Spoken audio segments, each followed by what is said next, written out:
Hello दोस्तों, कैसे हैं आप सब। राम जी की पाठशाला में आपका बहुत बहुत स्वागत है। उम्मीद करता हूं आप सब अच्छे होंगे और आपकी तैयारी बहुत ही बढ़िया ढंग से चल रही होगी। हम लोग ग्रामीण परिवेश को पढ़ रहे हैं और ग्रामीण परिवेश में हम लोग केंद्र सरकार की उन योजनाओं की चर्चा कर रहे हैं जो ग्रामीण विकास से संबंधित हैं, चाहे वह ग्रामीण विकास के किसी भी क्षेत्र को उन्नत करने के लिए चलाई गई हो। अब से पहले मैंने आपको ग्रामीण विकास कार्यक्रम और ग्राम्य विकास भारतीय संदर्भ में ये विषय के साथ में लेखपाल पद से संबंधित समस्त जानकारियां प्रदान कर दी हैं। आज की वीडियो में हम बहुत इंपॉर्टेंट योजनाओं के बारे में बात करने वाले हैं जो सीधे सीधे ग्राम्य विकास से संबंधित हैं, जिसमें सबसे पहली योजना है आजीविका ग्रामीण एक्सप्रेस योजना, उसके बाद है भारत निर्माण योजना, उसके बाद आदर्श ग्राम योजना को हम देखेंगे। तो एक बार आप इसका स्क्रीनशॉट ले लीजिए और पढ़ना शुरू कीजिए। एक बार स्क्रीनशॉट आप ले लीजिए, ठीक है। आजीविका ग्रामीण एक्सप्रेस योजना, इसको बोलते हैं AGEY, आदर्श ग्रामीण एक्सप्रेस योजना। नाम से क्या पता लग रहा है, एक्सप्रेस। देखो, जो एक्सप्रेस होता है, अब एक्सप्रेस शब्द कहाँ यूज होता है?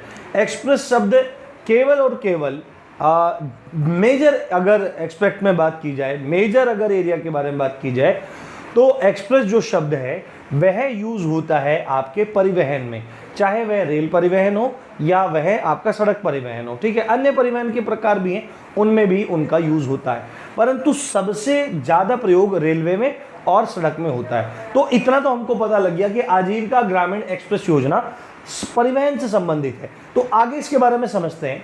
अब मैं आपको एक बात बताता हूं, बहुत सारे क्षेत्र ऐसे हैं, आज भी ग्रामीण क्षेत्र ऐसे हैं जहां तक सड़कें नहीं पहुंची हैं, और सड़कें अगर पहुंची हैं तो उन रास्तों पर परिवहन की, सार्वजनिक परिवहन की व्यवस्था नहीं है। आपने देखा होगा आज भी गांव ऐसे हैं कि रोड से हटके 5 किलोमीटर अंदर होते हैं, 4 किलोमीटर अंदर होते हैं, 3 किलोमीटर अंदर होते हैं, तो लोगों को सामान्यतः पैदल चलकर ही वहां पर जाना पड़ता है।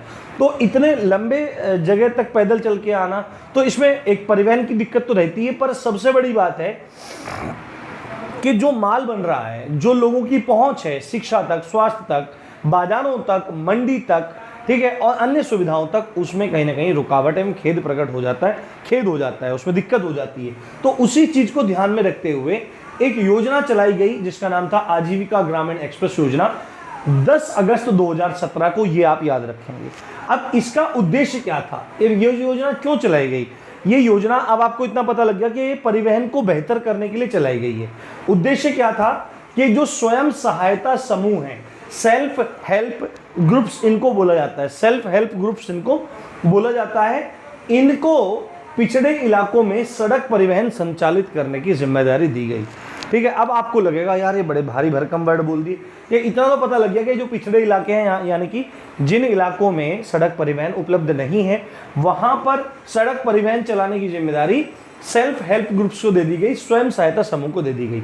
अब ये शब्द आप सुनते रहते होंगे अखबारों में, ठीक है। जो आप में से सिविल सर्विस की तैयारी करने वाला बंदा है उसको तो बहुत बेहतर तरीके से पता होगा कि सेल्फ हेल्प ग्रुप क्या होते हैं। एक सिंपल लैंग्वेज में आपको बता देता हूं, सेल्फ हेल्प ग्रुप ग्रामीण क्षेत्रों के निर्धन लोगों का वह समूह है जो मिलकर के किसी काम को पूरा करता है तथा अपने आर्थिक उत्थान के लिए आगे बढ़ता है। स्वयं सहायता समूह, यानी कि एक ऐसा समूह, लोगों का एक ऐसा समूह जो स्वयं की सहायता करता है, जो सेल्फ हेल्प करता है, अपनी ही मदद करता है। यानी कि कोई ऐसा काम था, कोई ऐसा टास्क था जिसको एक अकेला आदमी मिलकर नहीं कर पा रहा था, तो उसने कहा भाई यार एक काम करते हैं, 10, 15, 20 लोग जुड़ जाते हैं, 5, 7 लोग जुड़ जाते हैं, 10 लोग या बड़ा भी हो सकता है, तो लोग जुड़ जाएंगे और जुड़ करके फिर मिलके उसको काम करेंगे। उससे उन लोगों के आजीविका के अवसर भी बनेंगे और उन लोगों के लिए आर्थिक उन्नति का रास्ता भी तैयार होगा। तो ग्रामीण क्षेत्रों में निर्धन लोगों ने जो सेल्फ हेल्प ग्रुप्स बना रखे हैं, उन सेल्फ हेल्प ग्रुप्स को ये जिम्मेदारी दी गई कि भाई आप एक काम करो, इन पिछड़े इलाकों में सड़क परिवहन मतलब आप शुरू करो। तो उनका ठीक है, कर लेते हैं। तो अब फिर इन्होंने पूछा, लोगों ने भी पूछा और स्वयं सहायता समूह ने पूछा कि हम ये कर तो लेंगे पर हमें वो क्या फायदा होगा। तो सरकार ने कहा कि भाई देखो, आप लोग शुरू करोगे तो आपके लोगों को सुरक्षित ट्रांसपोर्टेशन मिल जाएगा। आप लोग खुद चलाओगे तो आप ध्यान रखोगे गाँव का कि भाई किसको कहाँ बैठाना है, किसको किस तरह लेके जाना है, कैसे सब व्यवस्था करनी है। सुरक्षित यातायात मिल जाएगा और किफ़ायती परिवहन सेवा मिल जाएगी। ऐसा नहीं है कि भाई अब देखो गांव में रहना है, अब गांव में अगर ये है कि अगर 3 किलोमीटर का 10 रुपये लेना है, 7 रुपये लेना है तो लेगा। अगर बाहर से कंपनी आएगी तो मजबूरी हो जाएगी, वो परिवहन का जितना भी रास्ता है उसको करने के लिए वो 100 रुपये वसूले, 50 रुपये वसूले तो आदमी को देना पड़ेगा, या फिर पैदल जाओ। तो क्या होगा, एक तो सुरक्षित हो जाएगा परिवहन और किफ़ायती हो जाएगा। इकोनॉमिकल प्राइजेस में आप उस ग्रामीण क्षेत्र के लोगों को एक उन्नत परिवहन सेवा दे रहे हैं, पहली बात। दूसरी बात है, सेल्फ हेल्प ग्रुप्स के लिए आजीविका के अतिरिक्त साधन इकट्ठे हो जाएंगे, आजीविका के अतिरिक्त साधन इकट्ठे हो जाएंगे। और तीसरी इंपॉर्टेंट बात है, दूर दराज के जो गांव हैं, जो परिवहन न होने की वजह से देश की मुख्य धारा से कटे हुए हैं, उनकी पहुंच बाजार तक, शिक्षा तक, स्वास्थ्य से और अन्य जो मूलभूत सुविधाएं हैं वहां तक उनकी पहुंच बन जाएगी। इसीलिए इस योजना को शुरू किया गया, आजीविका ग्रामीण एक्सप्रेस योजना। कल एक बहुत बड़ा डिस्प्यूट हो गया था, आपको मैं एक बात बताता हूँ, एक पॉइंट मुझे याद आ गया। दरअसल डिस्प्यूट नहीं है, बिल्कुल सही बात थी। आपको पता है कि यूपीएसआई का बड़ा मसला चल रहा है, बच्चे बड़े परेशान हैं। तो उसी चीज़ के संदर्भ में एक,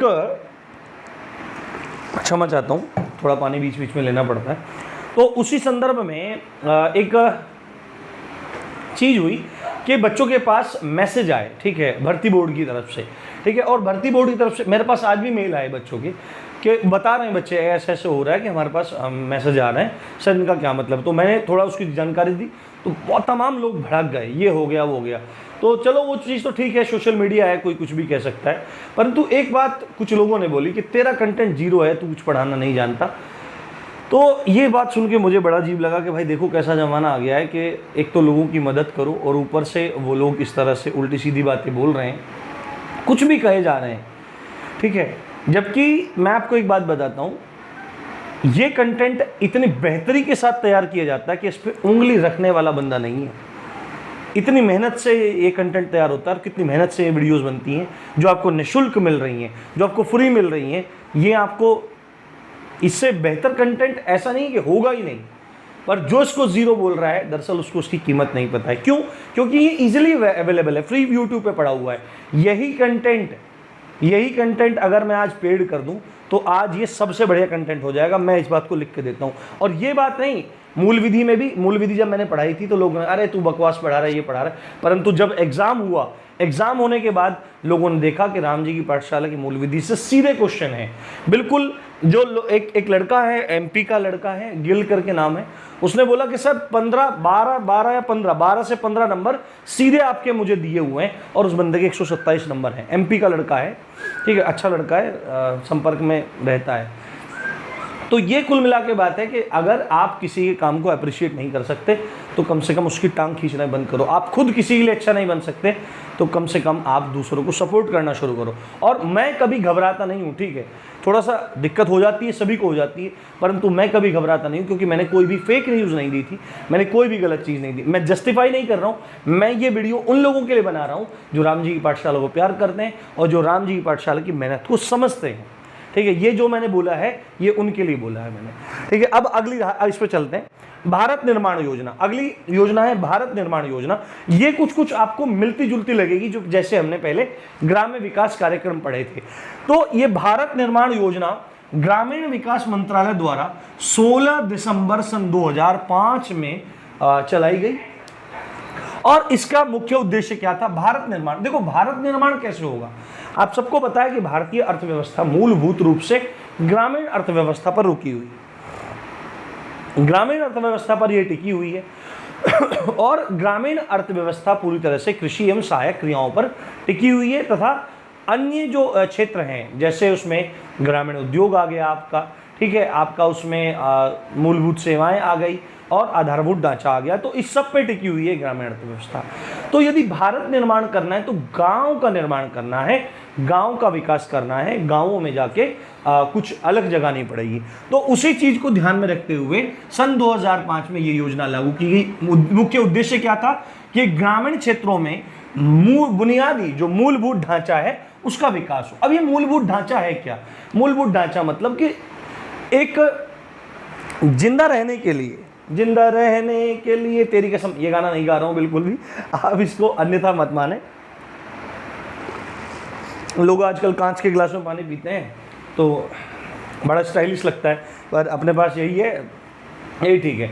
और कांच के गिलास में अशुद्धि बहुत होती है, ठीक है। माना जाता है कि कांच के गिलास की अशुद्धि नहीं होती, धातु का जो बर्तन होता है, तो धातु के बर्तन में जब आप शुद्धि कर देंगे मिट्टी से, राख से या अन्य चीज़ों से, तो उसकी शुद्धि हो जाती है।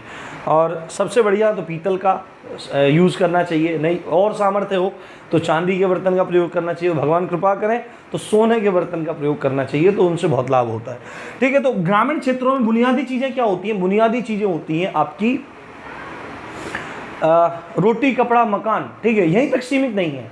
उसके बाद शिक्षा भी चाहिए, स्वास्थ्य भी चाहिए, सड़कें भी चाहिए, परिवहन भी चाहिए, ये सब बेसिक चीज़ें, पानी भी चाहिए, आवास भी चाहिए।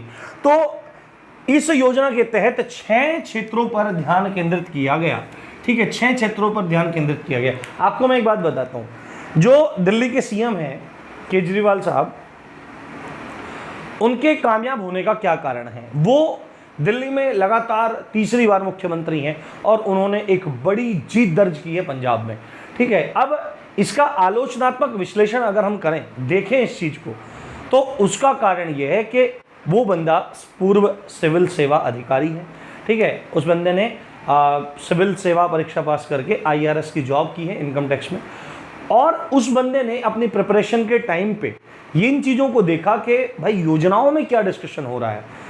उसके बाद जब वो राजनीति में एंटर हुए, उन्होंने भ्रष्टाचार को देखा। कोई तारीफ नहीं कर रहा हूँ, ठीक है, कभी कोई लोग मेरे को समझ लगे ये बीजेपी वाला है, ये वह है, मैं एक शिक्षक हूँ और शिक्षक की दृष्टि से चीज़ों को बोल रहा हूँ, ठीक है। मेरे तिलक को देख के लोग सोचते हैं कि ये बीजेपी वाला है, परंतु तिलक लगाने से कोई बीजेपी का बंदा नहीं हो जाता भाई, ये चीज़ अपने दिमाग में आप लोगों को बैठाना चाहिए।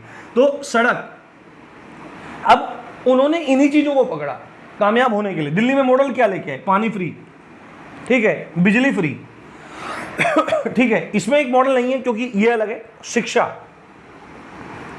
स्वास्थ्य, जो मूलभूत चीजें हैं, जो रोजमर्रा की चीजें हैं, जिनकी जद्दोजहद के लिए आदमी परेशान हो रहा है, उन चीजों को उन्होंने पकड़ लिया, उस मॉडल को वो लेके आए। अब आप बोलोगे हमारा सिंचाई, क्योंकि दिल्ली में तो खेत है ही नहीं भाई, थोड़े बहुत है ना, मात्र कोई दिक्कत नहीं।